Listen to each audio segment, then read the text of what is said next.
going to be concerning an odd characteristic on the internet.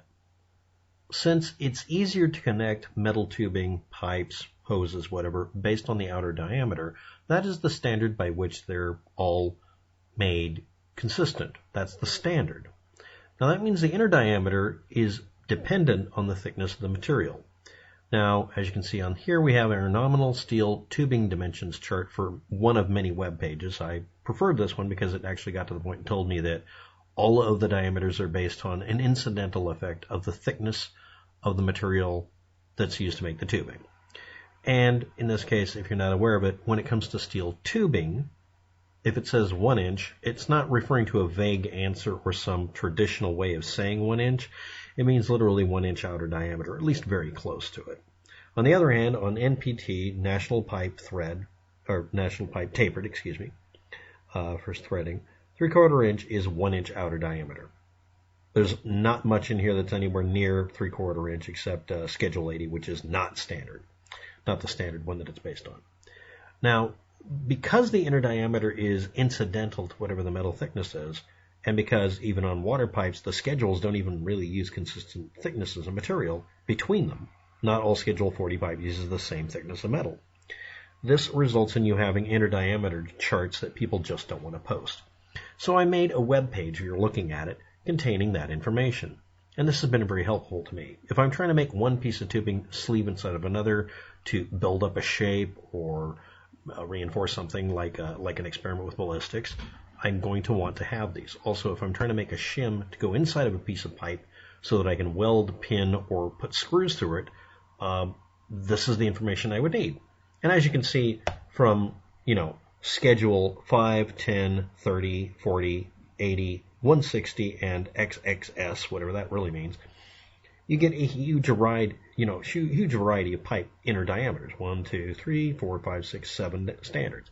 Here we have literally this many standards going across the screen for tubing because it has to have more incrementations to it. There needs to be more dynamic range. It's for aircraft frames and such. Make it as strong as you need, but not heavier than you need, that sort of thing. Now we go down to a slightly more simplified setup. Seamless electrical tubing, there's one standard, here's two, and here's a third. But there's really just 3 standards for the tubing based on its thickness of material. And you get all sorts of inner diameters, and that's something to work with. Now in copper tubing, we have these. This is just copper tubing.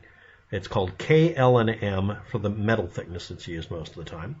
And DWV is drain waste vent, which starts at 1 inch or larger, something like that. And it includes the wall thickness information here, and here's the weight, which I don't care about. Now we go down here, ACR, or air conditioning and refrigerator field service copper tubing, and you see this exam. It's the same thing. There's annealed and drawn tubing, standards for them, and they have the outside and inside diameters, and that's it.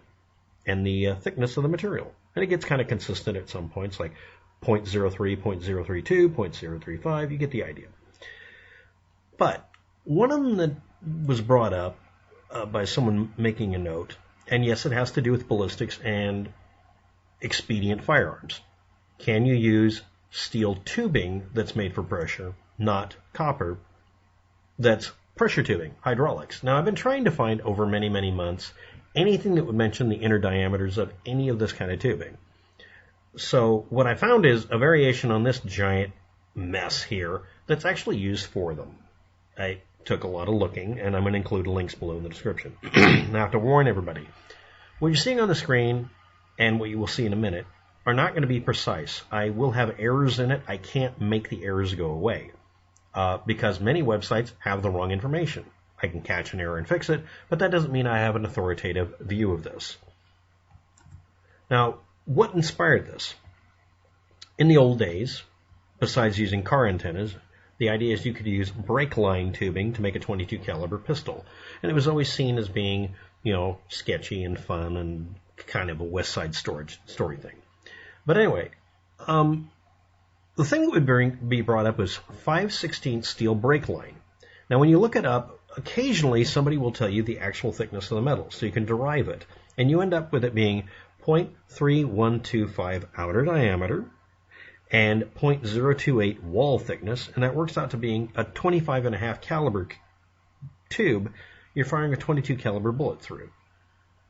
That's dumb. Now, let's look at current information. Now, at Store, FedHell USA, brake line sizing ASPX page, somebody posted their explanation of what is actually in use currently.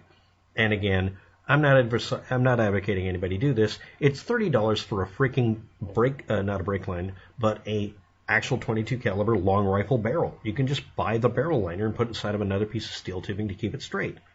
That's what I'm telling people to do. But anyway, if you want to do this, obviously don't, but make sure it's a long barrel so you're not breaking a law because it doesn't have rifling. A smoothbore barrel isn't illegal as long as it's a long one. But anyway, here's the information I found on this page. Basically, there's 2 or 3 standards used in the United States. Mostly with imports, you have a couple of extra. Now, one of them here is this one here that's got a 19.4 caliber. We're going to call it inner diameter, 0.194 ID, and the same thickness, 0.028. And it's called 6.35 millimeter or quarter-inch outer diameter pipe. And on their website, they have a code for it for CNF-4. Now, it's 1950s car and truck brake line systems. And again, it's not the 5/16. It's over a quarter-inch. Today, short pieces are used between the master cylinder and the ABS pump, or the long run to the rear of the full-size vehicle or truck, or a hydraulic clutch, or current Japanese trucks use it. Now, current standard for it today is, they're calling it CNF3 on that page, but it's 3/16, not 5, and its inner diameter is 0.1315, and it's still the 0.028 inch thick, or a little over a millimeter thick metal tubing. That's standardized. And then there's something just called 6 millimeter, and it's 0.236 outer diameter, and that's it. Those are the type that are used. Now, assuming it's a 0.028 wall for that, and you pull off, 2.8 off of that and 2.8 off of it again, it still won't work. But you do get the idea that there are other standards other than the 5/16 brake tube. And the reason some places use it is you can force it to fit into quarter-inch fittings, apparently by burring them out or something. But anyway, I wanted to look up if there's a cross-reference for hydraulic or high-pressure thin steel tube. It's made out of different metals, like really strangely different ones, like nickel copper. And this is what I found. Now, this is from a PDF file, and there's the listing down there. It's from IH Service, and it's tube selection chart. Now, it brings up an interesting thing I'm going to zoom in really quick on. Copper tubing is compared for reference to 4130 steel, 1010 steel, 1021 steel, and stainless steel 304 and 316 steel. And it shows you the inner and outer diameter and wall thicknesses all without arguing. I appreciated that. So much so that I tried to run it through an optical character recognition utility and make basically the next set of pages for my cross-reference.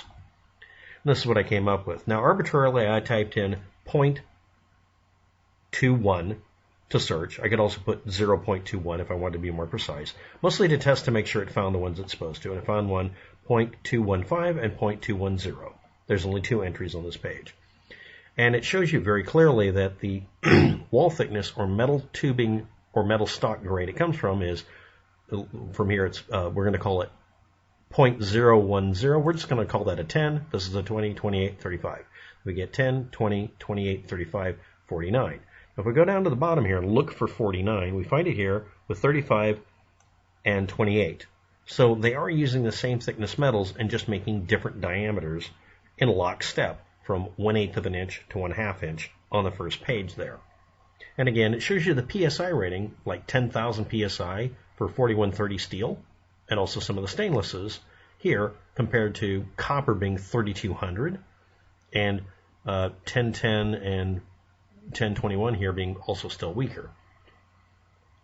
This is the next page, and as you can see, it chops it up. I chopped it up to where you can see where the cutoff points between each of the diameters is, and that's up to 1 inch. That's from over 1/2 inch to 1 inch. And here is 1 1/4 to 2 inch. So I was able to collect some useful information from these images here. And this is a mush together from that PDF file.